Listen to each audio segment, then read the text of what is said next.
Ο Βραζιλιάνος ο Λίμα δοκίμασε για 3. Καθαρίζει το rebound το Μασιούλης. Ενώ είναι στο έδαφος, σφαθάζοντας μάλιστα από πόνους, ο Διαμαντίδης. Και η εικόνα δεν είναι καλή. Κάτι άσχημο έχει. Το έχει καταλάβει και ο ίδιος.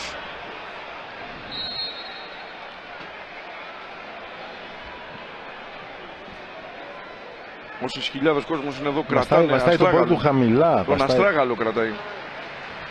Πρέπει να έχει πατήσει πάνω σε πόδι. Πρέπει να έχει πατήσει πάνω σε πόδι.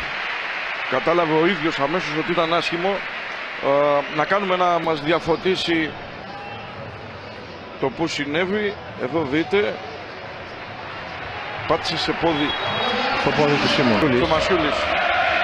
Εδώ οι αντιδράσεις του Διαμαντίδη, ο οποίος σκίζει τη φανέλα. Μα πώς να μην έχει νεύρα, από τραυματισμό σε τραυματισμό πάει. 3 φορές. Ο τραυματισμός του Διαμαντίδη, δυνάτος εδώ, αποχωρεί.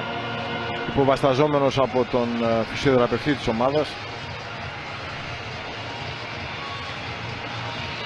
Αυτός ο τραυματισμός δημιουργεί προβληματισμούς, δημιουργεί σκέψεις, δημιουργεί αμφιβολίες, δημιουργεί ανησυχίες, δημιουργεί